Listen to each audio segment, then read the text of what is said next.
వైకాపా అధినేత మాజీ ముఖ్యమంత్రి జగన్మోహన్ రెడ్డికి అత్యంత సన్నిహితులు, నిత్యం తలలో నాలుకలా ఉండే వైకాపా ఎంపీ పెద్దిరెడ్డి మిథున్ రెడ్డి, విజయసాయిరెడ్డి, గోవిందప్ప బాలాజీ, సీఎంఓ మాజీ కార్యదర్శి K Dhanunjaya Reddy, OSD P Krishna Manohar రెడ్డిలు మద్యం కుంభకోణంలో ముడుపులు వసూలు చేసే ముఠా సభ్యులతో ఎప్పటికప్పుడు భేటీ అయ్యేవారని సిట్ నిగ్గు తేల్చింది.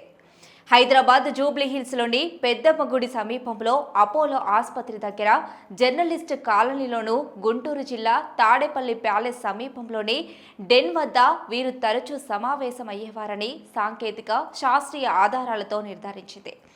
ఏ తేదీల్లో ఎవరెవరు ఎక్కడెక్కడ కలిసేవారో అక్షాంశాలు, రేఖాంశాలతో సహా తేల్చింది. వివరాలన్నీ ప్రాథమిక అభియోగ పత్రంలో పొందుపరిచింది. సాధారణంగా టెలికాం సర్వీసు ప్రొవైడర్లు 2 ఏళ్లకు మించి సిడిఆర్ను భద్రపరచరు.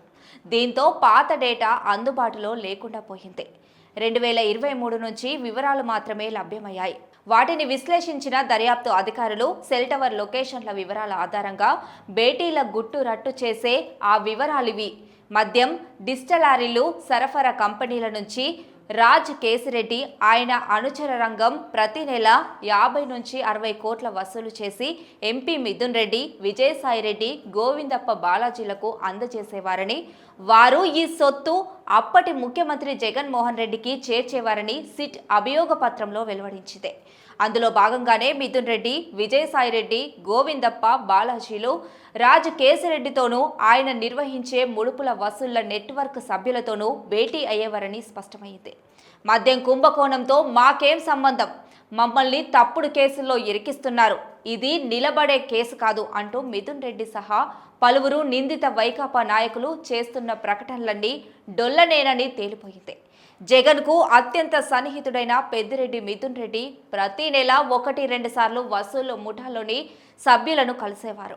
ఉదాహరణకు 2023 మే నుంచి అక్టోబర్ మధ్య 5 సార్లు వీరు భేటీలు జరిగినట్లు సిట్ గుర్తించింది. తాడేపల్లి డెన్కు ఇన్ఛార్జిగా ఆ సొత్తుకు హ్యాండ్లర్గా వ్యవహరించిన ప్రణయ్ ప్రకాష్ అనే వ్యక్తితో 2023 జూన్ 10న మిథున్ రెడ్డి భేటీ అయ్యారు.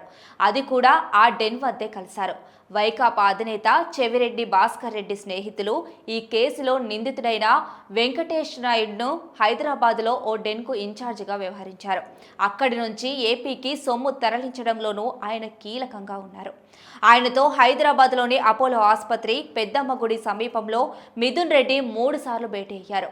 ఏపీ ఎస్పీసీఎంస్లోని ఎంఐఎస్ సెక్షన్లో పనిచేసే అనూష ద్వారా రియల్ టైంలో మద్యం విక్రయాల డేటా తెప్పించుకుని దాని ఆధారంగా ఎవరెవరి నుంచి ఎంతెంత వసూలు చేయాలో లెక్కలు తేల్చడంలో సైఫ్ అహ్మద్ ప్రధాన పాత్ర, వసూళ్లలోనూ అతనే కీలకం. అతడితోనూ మిథున్ రెడ్డి భేటీ అయ్యారు. మద్యం డిస్టిలరీలు సరఫరా కంపెనీల నుంచి ముడుపుల కోసం నెట్వర్క్ నిర్వహించిన ప్రధాన నిందితుడు రాజ్ కేసిరెడ్డిని హైదరాబాద్లోని వన్ వెస్ట్ బిల్డింగ్లో కలిశారు. వీటిని బట్టి ఈ మద్యం ముడుపులు, వాటిని భద్రపరిచిన డెన్లతో మిథున్ రెడ్డి సంబంధం ఏమిటనేది తేట తెల్లమవుతోంది. భారతీ సిమెంట్స్ డైరెక్టర్ జగన్ సతీమణి భారతి తరపున ఆర్థిక వ్యవహారాలన్నీ పర్యవేక్షించే గోవిందప్ప బాలాజీ జగన్కు అత్యంత సన్నిహితులు.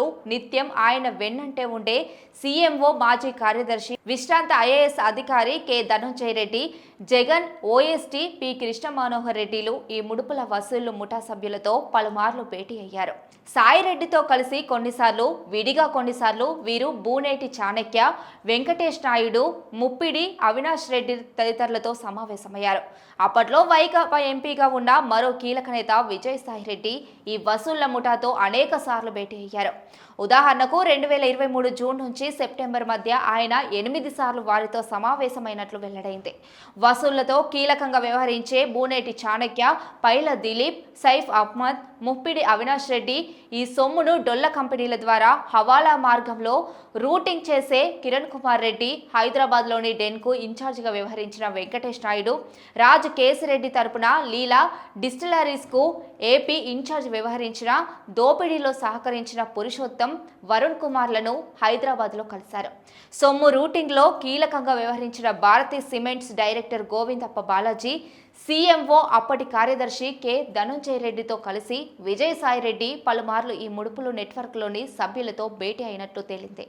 ధనుంజయ రెడ్డి, పురుషోత్తం, వరుణ్ కుమార్, అవినాష్ రెడ్డి, పైల దిలీప్, ప్రణయ్ ప్రకాష్, సైమాన్లతో భేటీ అయ్యారు. ముడుపుల సొమ్ముతో, మద్యం కుంభకోణంతో ఆయనకు సంబంధం ఉందనేందుకు ఇంతకంటే ఆధారాలేం కావాలి?